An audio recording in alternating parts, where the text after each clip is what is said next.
Type is power. The power to express words and ideas visually.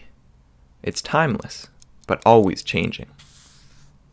And that's what we're going to explore. Most people agree that the creator of typography was a German man named Johannes Gutenberg, and yes, he wore a hat like that.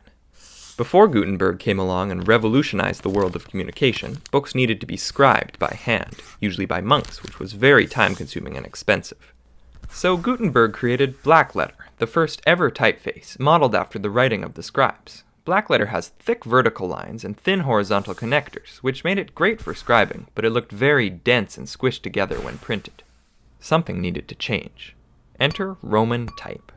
This particular typeface is Cambria, which you're probably used to seeing on your word processor, but the first ever Roman typeface was created in the 15th century by the Frenchman Nicolas Jenson. This is his typeface right here. Jenson worked mainly in Venice, Italy, and was inspired by the lettering found on ancient Roman buildings. His letter forms were based on straight lines and regular curves. This made them very clear and legible compared to the dense darkness of blackletter. This legible new typeface was an instant success, and quickly spread across Europe, riding on the coattails of the Renaissance. The next major innovation in typography after Roman letters was italics, which are like slanted and stylized versions of Roman type. They were created in the late 15th century by Aldus Manutius from Italy as a way of fitting more letters onto the page and saving money. Now we use italics interspersed in Roman type for emphasis. Aldus Manutius also created the modern comma and semicolon, but that's another story.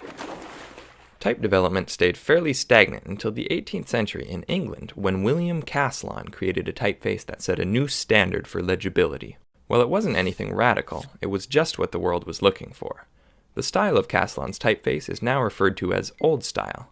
A few decades later, another Brit named John Baskerville created a new variety of typeface, which we call transitional. Later still, a Frenchman named Didot and an Italian named Bodoni created typefaces that we have classified as modern. Most serif typefaces fit into one of these three categories, but what does each category mean?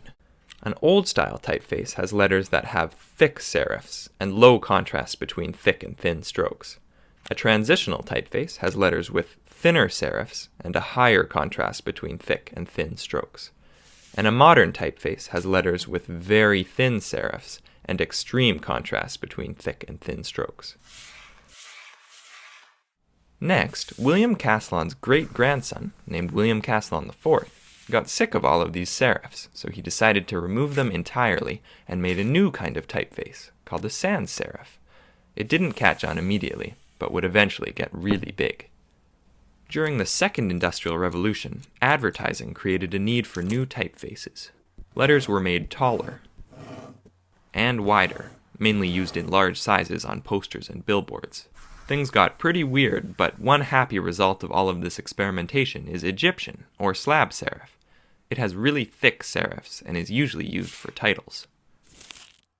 As a backlash to the complexity found in typefaces of the 19th century, the early 20th century brought something simple. Paul Renner from Germany created a typeface called Futura, and it was based on simple geometric shapes. This is called the geometric sans. Around the same time, a British man named Eric Gill created a typeface called Gill Sans that was similar to a geometric sans, but with gentler, more natural curves, and this is called a humanist sans. The next major step in the world of sans serifs happened in Switzerland in 1957 with the introduction of Helvetica. It has simple curves and is available in many different weights, and some would call it the world's favorite typeface. The world of typography changed forever with the introduction of the computer. There were a few difficult years of crude pixel type due to the primitive screen technology. But then technology evolved and computers began to allow for the creation of thousands of beautiful typefaces.